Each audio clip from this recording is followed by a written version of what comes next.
Welcome back to another YouTube video here at Big Baller Land. If you missed the first two videos, please go check them out. In the first video, I broke down all the first round matchups.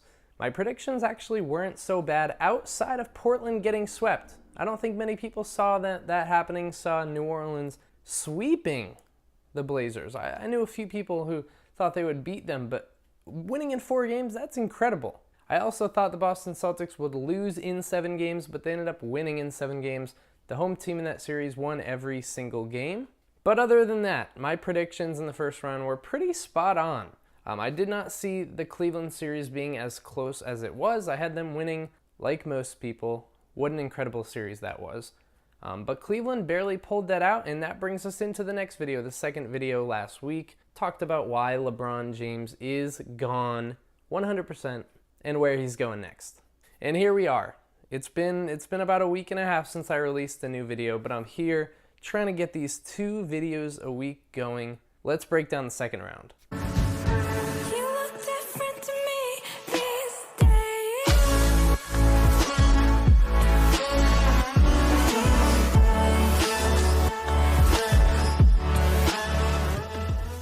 I have the Houston Rockets advancing over the Utah Jazz in 5 games. Utah played very well against OKC.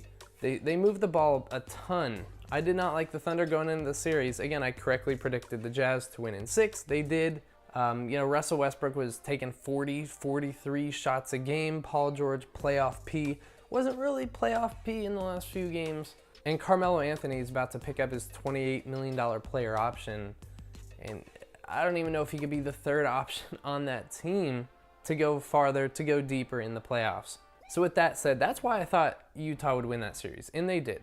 But Houston is a completely different team. They have James Harden, Chris Paul, Clint Capella. These guys all play really well together. I love Houston in this. James Harden didn't even play well in the first round, and he averaged like 29 points, 5 rebounds, 6 assists. He didn't even play well in the first round. They dropped a game to Minnesota, which they definitely shouldn't have. But now we're here in the second round.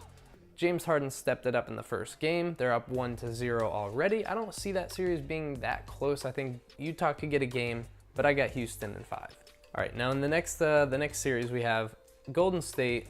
Like I said earlier, New Orleans swept Portland somehow. But this series is gonna be a little different. Klay Thompson and with Steph Curry coming back, they're a little different than Damian Lillard and CJ McCollum. And then you add the best player, arguably one of the top 2 players in the world, Kevin Durant. You add him on top of that with an elite defender in Draymond Green, 4 All-Stars. I mean, you can't compete with that. And I love Anthony Davis. Props to him, what he did in that first series. But there is absolutely no way Golden State loses this series. I think it's generous to say New Orleans is going to win a game. I mean, I have Golden State sweeping New Orleans, and I love Anthony Davis. I love what he's been doing, but Golden State's too good. They're going to start stepping it up now. Steph Curry, if you're watching this on the first day it dropped, he is going to play game 2. So I have Golden State winning in 4 games in this one. Heading over to the Eastern Conference. The Toronto Raptors are so special this year, and they have an elite bench. They have the best bench in the NBA. They have 2 All-Stars, DeMar DeRozan, Kyle Lowry. Everyone's saying that they always choke in the playoffs, and yeah, they kind of do. But this year is completely different. This is the best Toronto Raptors team I have seen in recent years. Unfortunately for LeBron James, this is arguably the worst supporting cast that he has right now. And after a very tough series against Indiana, now he's got to go in to play arguably the best team in the East. They finished first this year in the Eastern Conference, the Toronto Raptors. And you can't doubt LeBron, right? No, I don't doubt LeBron at all. LeBron is having a phenomenal year, regular season and playoffs, putting up 45 points a game in the playoffs. But the supporting cast isn't there. His teammates aren't doing enough for him. Kevin Love, like I said a couple videos ago, emotionally, mentally, physically, not there right now. This team is not good at all. They're old, they're slow, they can't play defense.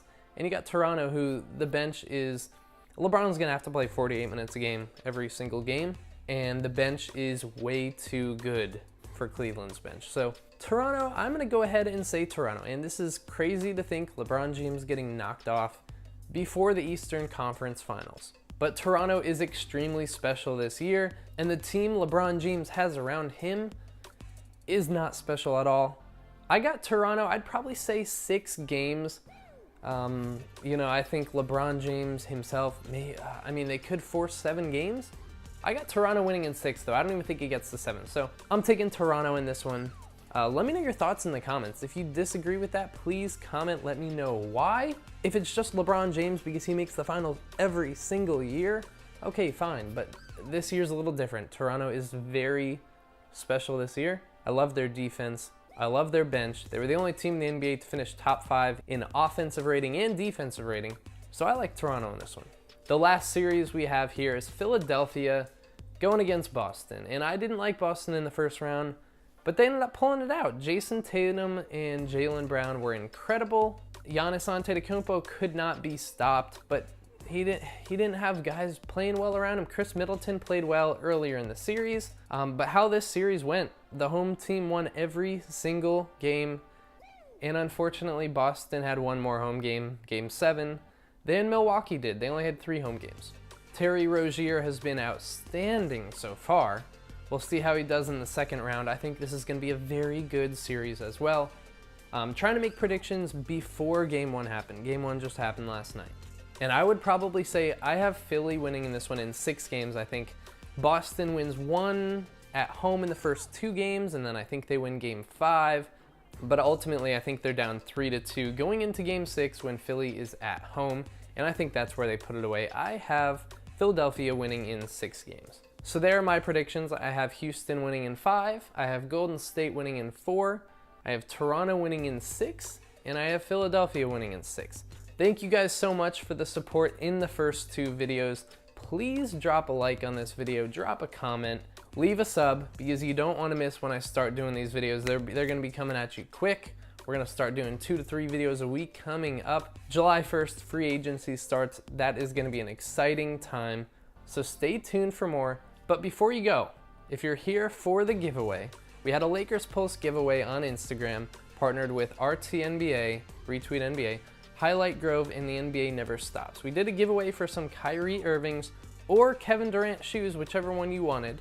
And the moment some of you have been waiting for, watching this whole video, trying to see if you won the shoes. Congratulations to DL45. Letter D, letter L, number 4, and the word 5 written out. If you're watching this, if you're listening to this, DM either me, Lakers Pulse, you can DM RTNBA, Highlight Grove, or the NBA Never Stops. Congratulations on winning those pair of either Kyrie Irving shoes or Kevin Durant's shoes. Make sure you follow Lakers Pulse. If you missed this giveaway, it's alright. We have more coming up. Turn on notifications on Instagram, drop a like, drop a comment here, subscribe, and everything is in the description, all the links and everything. Thank you for watching this, and I will see you in the next episode. Come on.